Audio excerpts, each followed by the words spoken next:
Each morning, before the sun even rose, Grace would shake her awake. "Get up.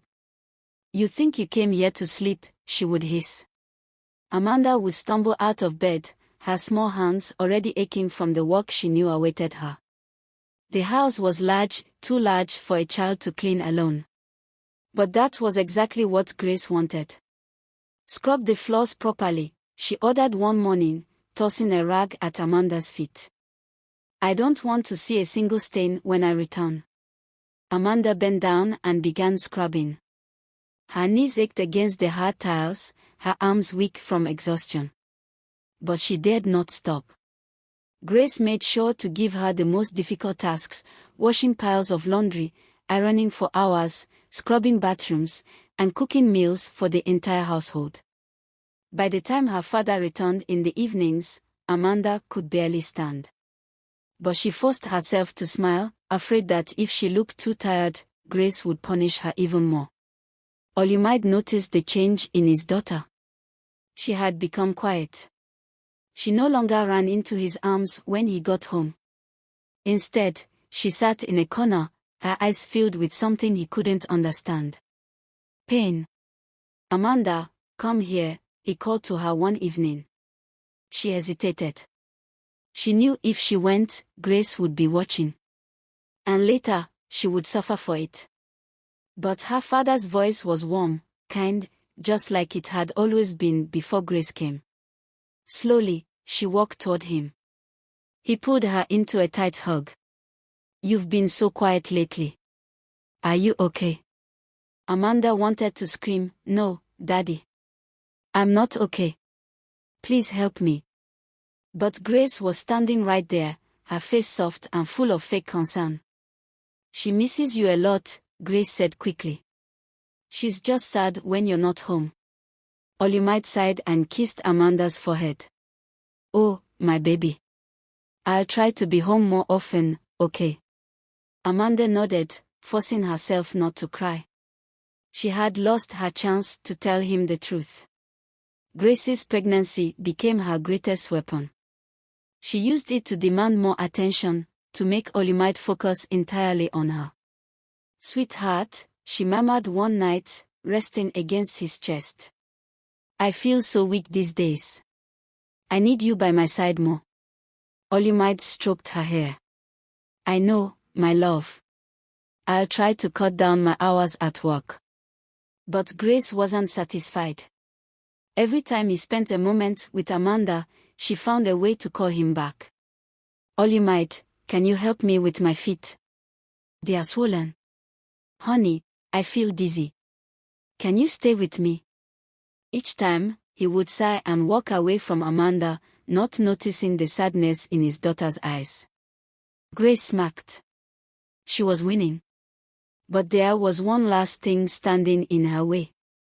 Amanda's school. It started as a casual conversation during dinner. "I was thinking," Grace said, cutting into her food. "Since the baby is coming soon, we need to make some financial adjustments." Olumide looked up. "What kind of adjustments?" Grace shrugged.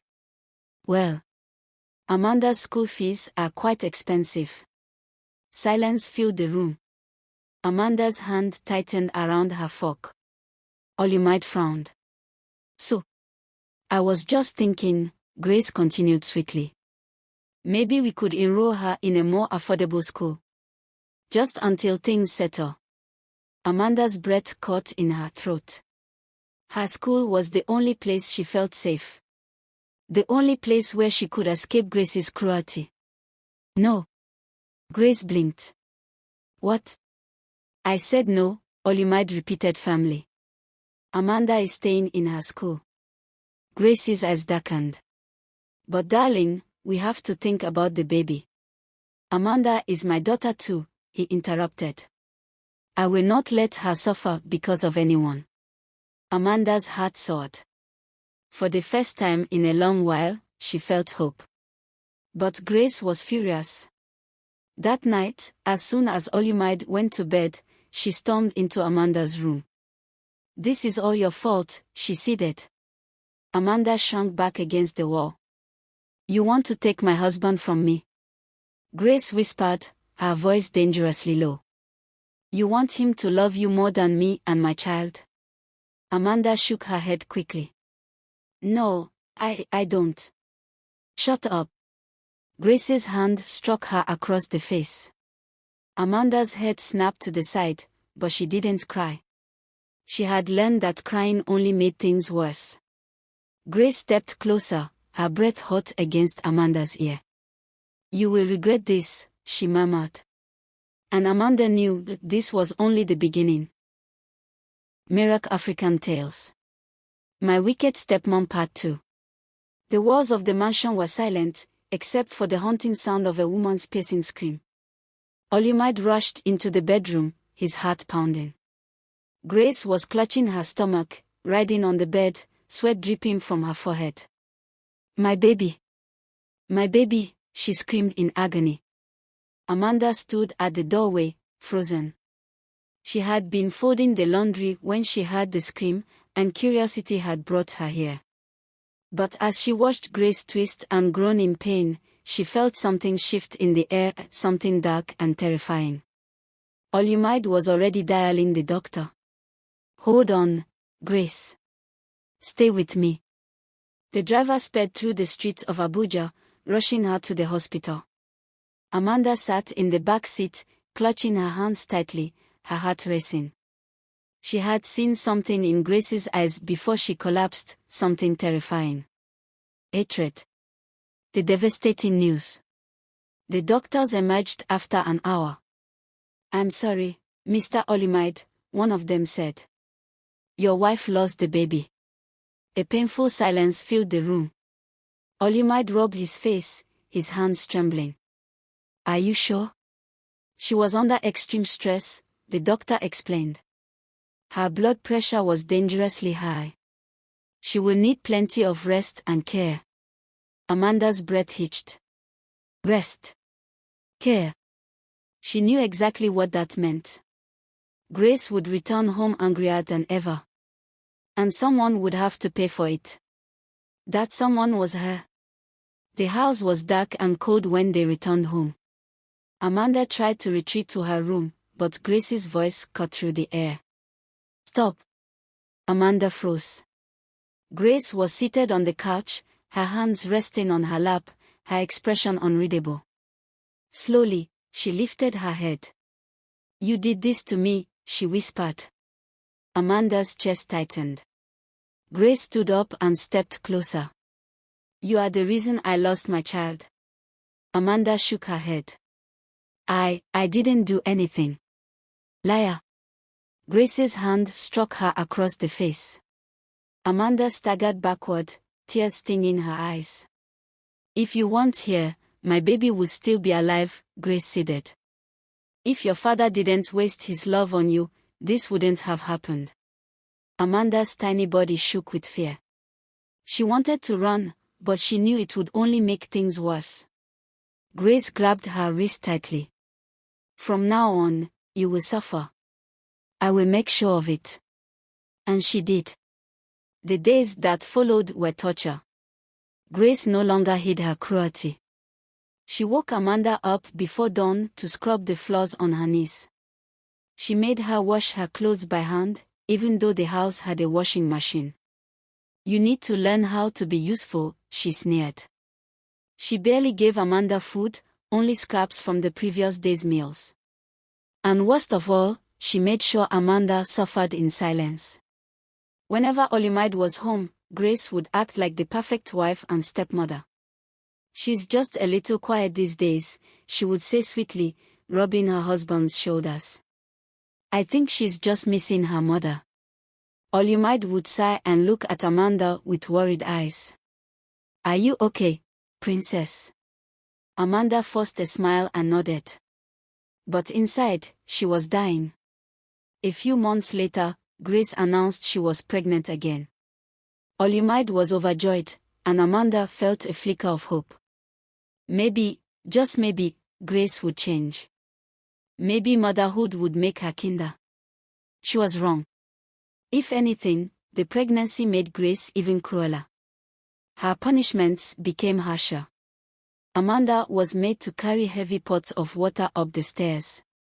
She was forced to stand outside in the sun for hours while Grace rested inside. At night, she was locked in her room without dinner. And then, the second miscarriage happened. It was worse than the first. Grace screamed and wailed in the hospital, holding onto Olumide. "It's happening again," she sobbed. "Why? Why is this happening to me?" She refused to speak to Amanda for 3 days. And then, one night, she entered Amanda's room and grabbed her by the arm. "You're a curse," she whispered. "Every time I get pregnant, something happens. And it's always because of you." Amanda's lips quivered. I didn't do anything." Grace's nails dug into her skin. "I should have made sure you never came into my home." The little girl closed her eyes, willing herself not to cry. She had lost count of how many times she had prayed for her father to see the truth. But he never did. Olumide wasn't blind. He noticed the changes in his daughter. She no longer smiled. She barely spoke. And worst of all, she was terrified of him. Whenever he reached out to hug her, she flinched. Whenever he walked into the room, she tensed up. And every time he asked her what was wrong, she said the same thing. "I'm fine." But she wasn't fine. Something was deeply, terribly wrong. One evening, he sat on the couch, deep in thought. Grace sat beside him, resting her head on his shoulder. "What's wrong, darling?" "It's Amanda," he admitted. "She's different." Grace smiled sadly. "She's growing up, Olumide. She's just adjusting to everything." He frowned. "No, it's more than that. She looks scared." Grace sighed. "Maybe she just needs more attention.